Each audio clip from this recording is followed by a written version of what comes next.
Hi, this is Heidi, episode 3, Allowing Negative Emotion.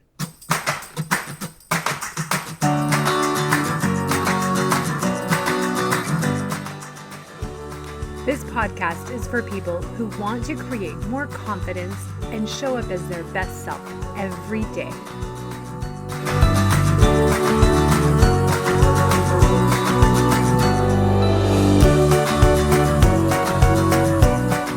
Thanks for being here, friends. I am really excited to share with you this episode about allowing negative emotion. I know I'm all about being happy Heidi in the world, but seriously, this topic is awesome. It is really life-changing to recognize the reality of negative emotion, admit that it's necessary in life, and become experts at allowing and processing it. Before I start this episode, I want to share a few sentences from an email I just got from a client. In just 6 coaching sessions, she made so much progress and really experienced miracles as she did the hard work of taking control of her thoughts and her emotions. And she wrote to me, "Heidi, I can't thank you enough for being one of the inspired people in my life that has been a part of this ongoing process of individual growth. You have instilled in me lessons that have changed my life and that I know will make a world of difference in my future friendships, relationships, and the family that will be mine one day." How awesome is that? So there you have it from someone else. Applying these tools can really change our futures. So let's dive right into negative emotion, as crazy as that sounds. So first, why do we have negative emotion in the world? We need negative emotion in our lives so we can grow, so we can learn, and also so we can fully experience the positive in our lives. We cannot learn without feeling emotions such as failure or disappointment or embarrassment. This life experience has been created knowing that there's going to be peace and war, life and death, pride and humiliation, and so on and so on. 3 of the most joyous days in my life were the days that my 3 children were born. And the joys were so high and full because we had also experienced the grief of losing other loved ones. And also because I knew the grief of having a miscarriage. So the happiness when my daughter was born had all new meaning because of that loss. The excitement of getting a promotion at work or maybe an award is so positive because most of us know the emotion of getting laid off or getting negative feedback on our work or maybe not getting jobs when we keep on interviewing. We all want positive emotion in our life, but in order to fully experience and appreciate it, we need to be open to experiencing and allowing the negative emotion too. So instead of just the few emotions that we know that are negative, like sad, mad, angry, and anxious, here are a few other examples of words we could use and that I'm sure you've experienced that are negative. Discomfort, fear, grief, rejection, inadequacy, jealousy, skepticism, infuriated, rushed, embarrassed, and so much more. But it's really good when we can expand our vocabulary to really describe what we're feeling. We are conditioned by society to think that our emotions are caused by another person or from circumstances. But emotions come from thoughts that we have about situations or circumstances or about other people. And when we slow down and think about our thoughts when we're feeling really stressed or lonely, we can get control over our emotions by identifying the thoughts that are creating the feeling. And often we want to keep those thoughts and feelings and those emotions that we're having. But with maturity and control, there comes the recognition of the thoughts, and we can feel so empowered when we can choose to keep or change those thoughts and emotions. So we aren't lonely because we're home alone on a Friday night. And honestly, that's kind of a dream come true for me. We feel the emotion of loneliness when we have thoughts about being home alone on a Friday night. So, the three most common and unhealthy ways to deal with negative emotion are resisting, reacting, and avoiding. Let me give you an example of these three so you can recognize it when you do it, because we all do it. So, resisting an emotion is like closing the door on feeling it or trying to push it away. This creates more tension and increases the emotion. So, think of being in a pool and someone throws you a big beach ball. The ball is your emotion, and you then try to stuff it underwater. And this requires a whole lot of strength and force and energy. And then the ball just pops up somewhere else in the pool. The same thing happens when we resist feeling emotion. We use up so much precious energy just resisting it, and it always shows up in another part of our life or in our future. Always. Another unhealthy way to deal with negative emotion is by reacting to something. Reacting looks like yelling or screaming in response to someone or something. Even getting tense and stressed and anxious is a way of reacting instead of allowing other emotions like fear or overwhelm. Reacting always involves blaming another person. Oh, they made me do it. Usually that's on display daily with small children because they don't have the intellectual or emotional capacity to manage their reactions the way adults should have. Another unhealthy way to handle negative emotion is avoiding it. And avoiding it is so easy in the world today. Most of us avoid emotions by overeating, overdrinking, overworking, being on social media way too much, over Netflixing, over exercising. So you can see all these things, they're okay in the appropriate amount, but when we do it too much, we're trying to avoid other parts of our lives and usually other emotions. And we get that momentary pleasure, and it's available everywhere in the world now. I think this is one of the reasons why anxiety is such a problem today. Because first of all, we're conditioned to think that negative emotion is bad, which it isn't. It's just part of life and it's necessary.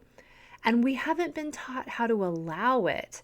And we have so many options to avoid the negative. So truly, we aren't comfortable being uncomfortable.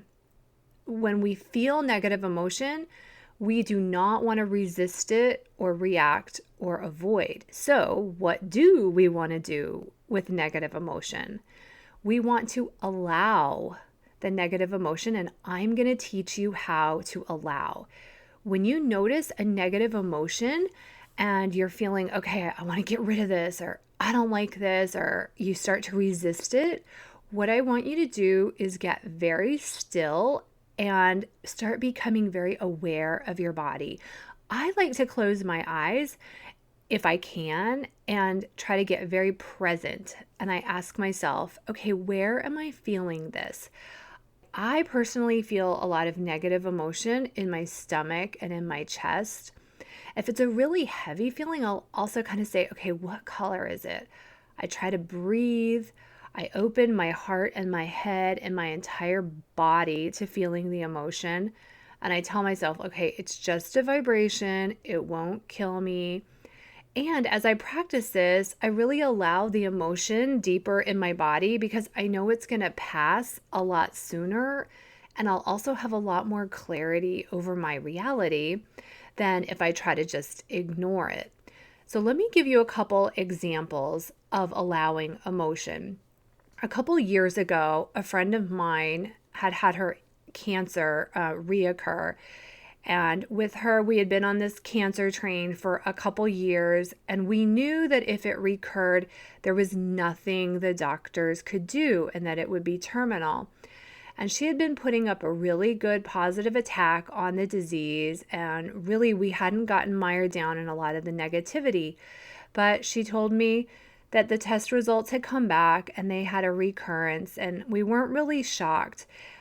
It was just an intense sadness that kind of came over my body. And she told me at night, and the next day, my kids went off to school, and luckily, I had nothing on my calendar.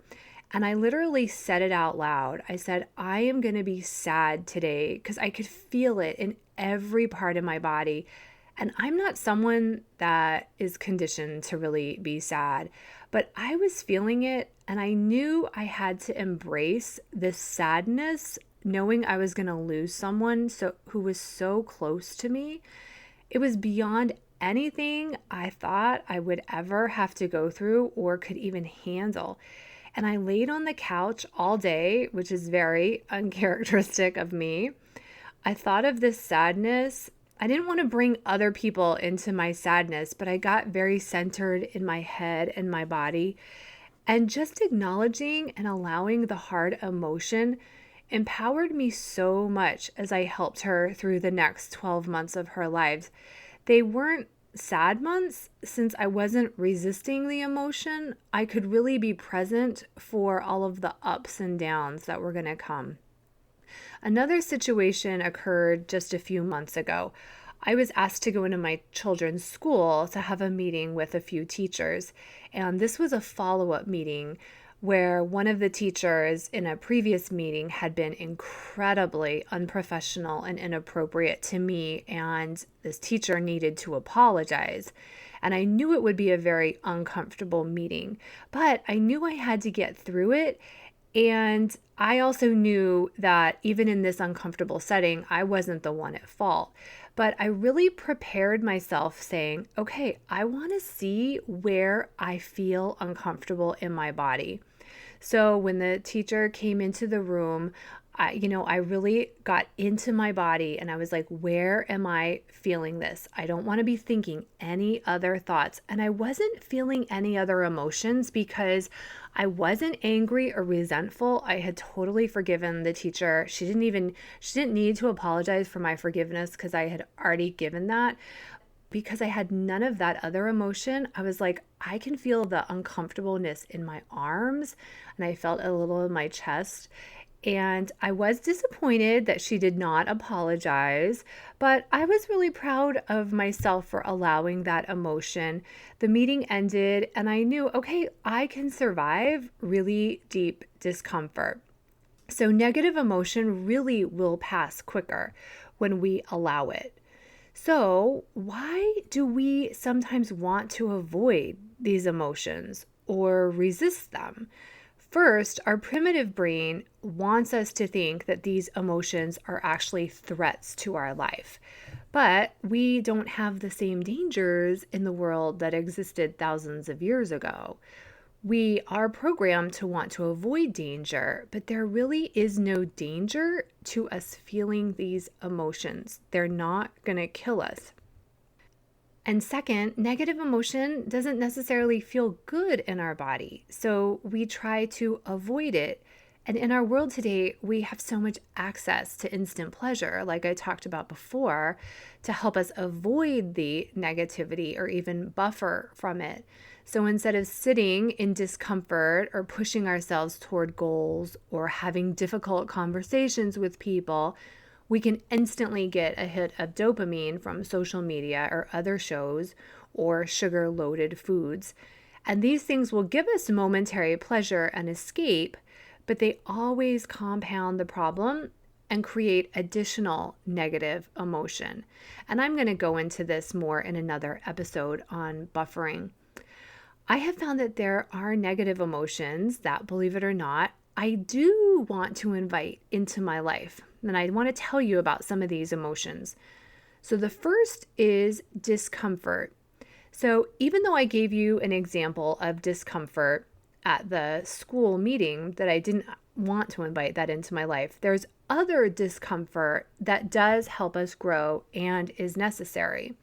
So, talking to people for the first time, going into a new job, saying, I'm sorry, asking for help, joining a new group or a club, having a difficult conversation with someone or an employee.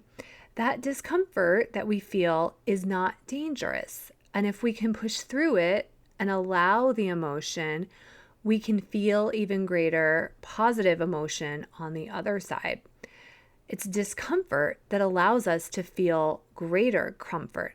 I love this quote, discomfort is the currency of success.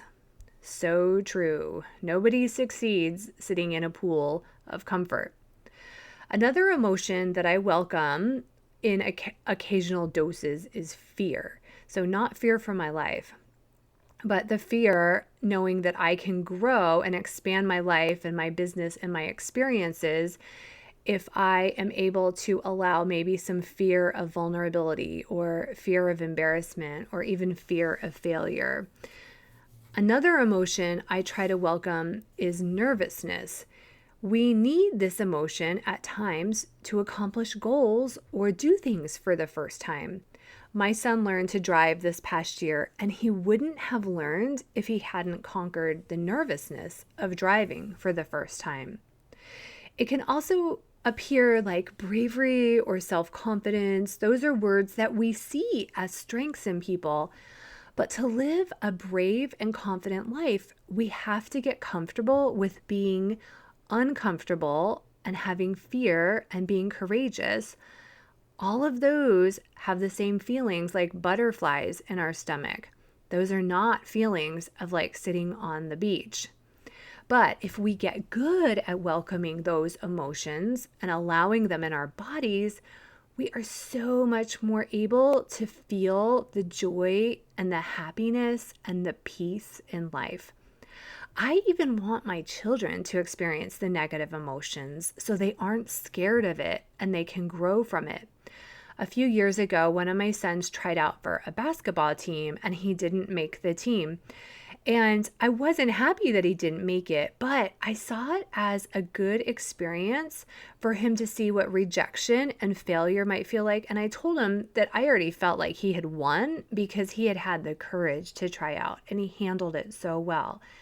And I actually look for experiences like that in situations for myself and for my children to grow. Now, here's the thing about negative emotions. We are not responsible for other people's negative emotions. Those are caused by their thoughts.